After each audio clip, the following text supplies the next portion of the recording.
Big Mom makikita ulit natin sa susunod na chapter. Sa latest chapter nga ng manga, ipinakitang binato ni Queen Istrid itong kakasilang pa lang niyang anak na si Loki pababa sa underworld. Kung sa spoiler video nga natin, nabanggit ko yung similarity neto sa kwento nila Hera at Hephaestus na itinapon rin mula sa Olympus pababa sa karagatan base sa Greek mythology. Ngayon nga nakita na natin itong itsura ng batang Loki, pwede nga rin natin siyang ihalin tulad sa kwento ni Lucifer, kung saan itinapon rin ito mula sa kalangitan pababa sa lupa, na later on sinubukang bumalik sa pamamagitan ng pag-akyat niya sa isang bundok, which is ganito nga rin yung nakita nating sitwasyon sa batang si Loki. Sinubukan rin netong umakyat sa Tree of Adam, so may pagkakahawig nga itong istorya nila. Bali, isa nga lang yan sa pag-uusapan natin sa video na to. At yes, ito na nga yung analysis natin para sa latest chapter ng manga na chapter 1153. At para simulan nga itong topic natin, syempre umpisahan natin sa nangyaring flashback ni King Herald. It turns out nakababata pala ni King Herald itong sila Brogy at Dory. Base nga sa description sa kanya, similar nga sila ni Loki. Malaki sila at malalakas. May pagka-arugante nga rin daw itong si King Herald at may pagkabastos. Later on nga nakita natin siyang minamaliit ang mga tao dahil sa pagiging mahina nila physically, unlike sa mga giants ng Elbaf na talaga namang inborn na napakalalakas. Not until na makilala niya itong si Ida. Nung malaman nga ni Ida kung ano yung ideology ni King Herald na ang tingin niya sa mga normal na tao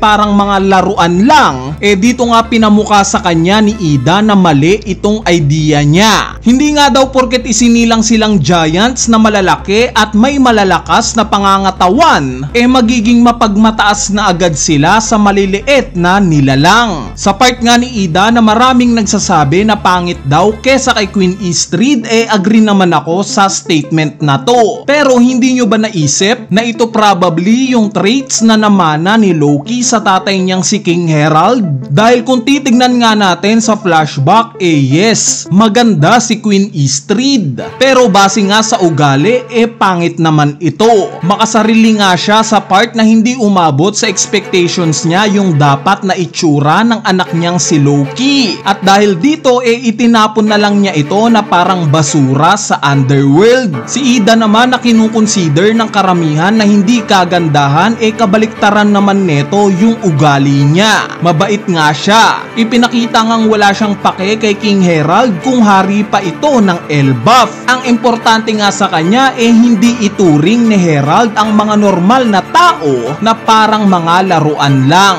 At dito nga na in love si King Herald kay Ida, yung kabutihan ng ugali neto. Nasabi ko ngang namana ito ni Loki dahil alam naman natin na at some point, sinasabing na in love daw si Loki kay Charlotte Lola. At gaya nga kay Ida, hindi rin naman kagandahan physically itong si Lola. Pero bawing-bawi naman ito sa ugali niya. Dahil during Thriller Bark arc nga, nalaman natin kung gaano kabait itong si Lola.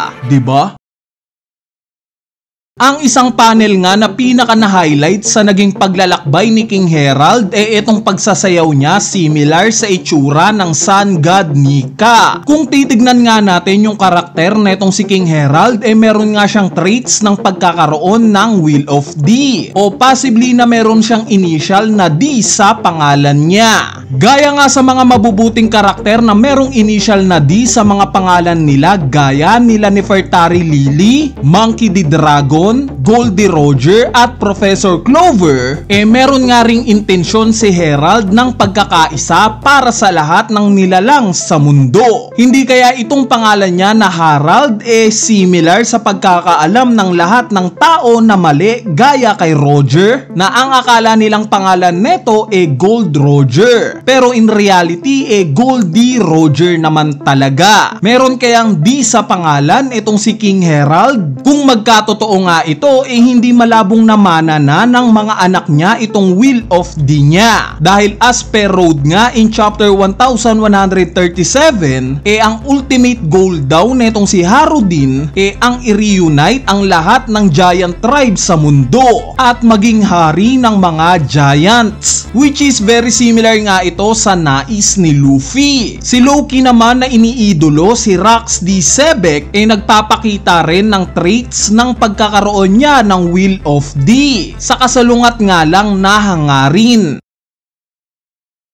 Bali overall nga sa ipinakitang naging paglalakbay ni King Herald, safe to say na siya ang nagbago o ang nag-revolutionize sa buong Elbaf. Binago nga niya yung culture at pananaw ng mga giants. Kumbaga yung mindset ng mga unang giants sa Elbaf puro lang paikipaglaban at pagsakop ng iba't ibang bansa. Since sinasapuso nga nila yung pagiging warrior nila o pinapatunayan nila na matatapang sila dahil sa mandirigma nga sila. Pero dahil nga kay King Herald sa tulong ni Ida, nalaman niya na hindi lang pala dahas ang sagot sa kung paano ka maikisalamuha sa ibang lugar. Pwede mo nga rin itong daanin in a nice way. Nakita naman natin kung paanong naipagkaibigan si Herald sa mga karatig niyang bansa sa pamamagitan ng paikipagkalakalan. Ginagawa nga niya ito bilang give and take. Nagbibigay siya ng kung anong meron sa Elbaf kapalit ng pag-aaral niya ng culture sa kung anumang lugar na pupuntahan niya. At malamang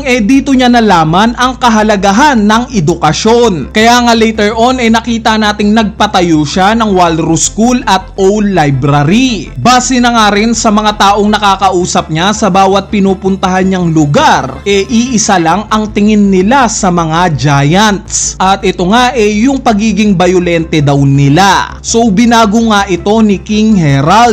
Pinamukha nga niya sa mga tao sa mundo na hindi lang paikipaglaban at dahas ang kaya ng mga giants. Hindi talaga sila masasama. Kaya rin nilang maibagay at maipagkaibigan sa mga normal na tao. Anyway, base nga sa projection ng chapter na to, most likely nga na sa susunod na chapter, magtutuloy-tuloy pa rin itong flashback ni Loki at King Herald. Natapos nga tayo sa timeline na 63 years ago, which is ito nga yung taon kung kailan pinanganak si Loki. Pero alam nyo ba na meron ding malaking event na nangyari sa taon na to na related sa Elbaf? Yes guys, 63 years ago nga rin nangyari yung pagdaong ni Big Mom sa Elbaf. At similar nga sa taon na to, dito rin nangyari yung pagpatay ni Big Mom kay Jorul. Ito nga yung excited akong makita sa susunod na chapter. Excited nga akong malaman kung ano yung point of view ni King Herald kay Big Mom. Ano kayang aksyon yung ginawa niya sa oras na to? Makikita rin kaya natin si Mother Carmel sa susunod na chapter? Bale, ayan na nga yung maikling analysis video natin para sa latest chapter ng manga na chapter 1153. At sana na-enjoy nyo. So yun lang. Peace!